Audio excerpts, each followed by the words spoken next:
l'habitude de l'annoncer pour être sûr que vous vous rappellerez où c'est. Nous voulons lire dans Matthieu, le chapitre 15 de Matthieu, en commençant au verset 21. Jésus, étant parti de là, se retira dans le territoire de Tyr et de Sidon. Et voici, une femme cananéenne qui venait de ces contrées lui cria, « Aie pitié de moi, Seigneur, fils de David. Ma fille est cruellement tourmentée par le démon. » Il ne lui répondit pas un mot.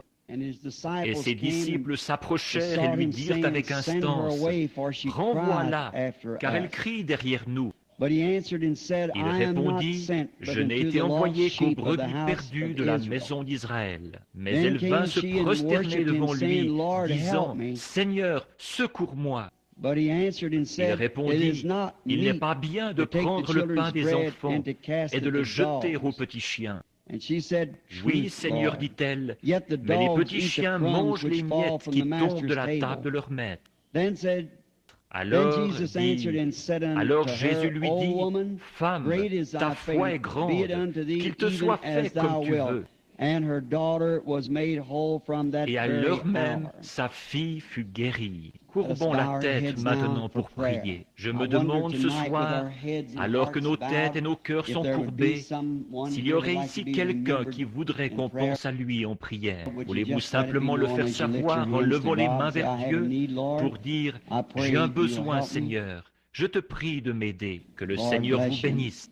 Notre Père Céleste, alors que nous nous approchons maintenant de ta majesté, au nom du Seigneur Jésus, car il nous a dit, si vous demandez quelque chose au Père en mon nom, ce sera accordé. Nous venons avec toute la foi que nous avons, en croyant que tu nous répondras selon nos besoins ce soir, alors que ceux-ci sont nombreux.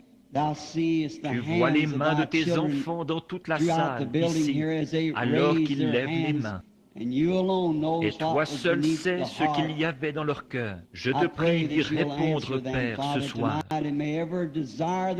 et que tout désir qu'ils ont leur soit accordé aujourd'hui. Nous prions pour ceux qui ne sont pas sauvés et qui ne te connaissent pas comme leur Sauveur. Nous prions qu'ils t'acceptent ce soir et qu'ils trouvent ce qui est entièrement suffisant, ce qu'il leur faut avoir à l'heure de la mort. Il y en a peut-être beaucoup ici qui t'ont déjà accepté et qui n'ont pas encore été remplis de ton esprit. Nous prions que ce soir, tu déverses en eux l'abondance du Saint-Esprit, afin qu'ils soient tes serviteurs en ces dernières heures de l'histoire du monde. Guéris tous ceux qui sont malades et ceux qui sont affligés, Seigneur. Tu connais leurs besoins. Et nous prions que ta présence vienne parmi nous ce soir, d'une telle manière que nous te reconnaissions comme notre Seigneur ressuscité.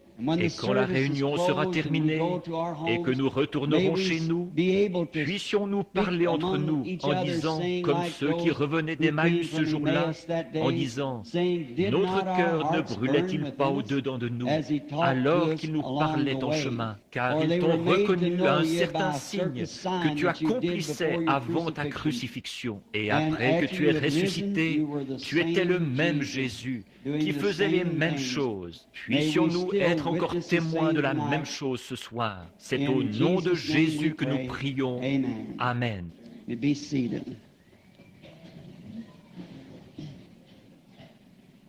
Vous pouvez vous asseoir. J'ai passé tout le temps que j'avais hier soir sur le thème de « Nous voudrions voir Jésus ». Et après avoir dû présenter le type de réunion que nous avons et comment l'accepter, ce que frère Borders se chargera de faire comme à l'ordinaire pour les étrangers, chaque soir qui va suivre, j'ai pris tout le temps que j'avais jusqu'à 9h30.